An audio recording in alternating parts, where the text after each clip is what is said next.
We have wanted this facility in Cornwall for many years. About 3 years ago, the government gave CFT £4 million to build a unit, but we decided that actually we wanted a unit which wasn't feeling like a ward.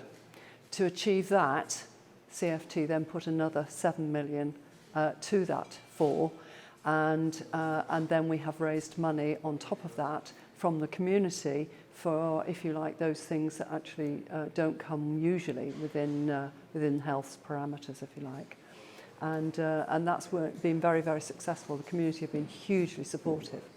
The maximum number of patients will be 12, but that will build over a series of weeks. We won't have 12 right from the start. We have an apartment for a family to stay overnight, so that if in fact a child has to be admitted and perhaps the parents have had to travel a long way, because Penzance is still quite a long way away from Bodmin if they were coming from there, or from upcountry, should we have to have a patient from upcountry, then there is a facility for them to stay overnight. It's not meant to be a long-term thing, but it will just ease that transition.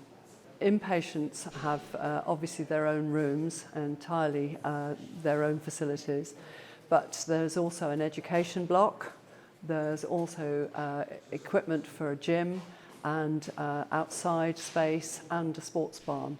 And I think the things that we have thought about represent quite a different approach to how we help young people to resume their lives after their period of illness. Sowenna represents a lot of hard work from a huge number of people, and the prime purpose is to make sure that children who have some mental health issues within Cornwall can be treated in Cornwall and not have to go up country. The Invictus Trust obviously was formed from a tragedy within the family, and I think we've all been very, very sensitive to that ever since it happened.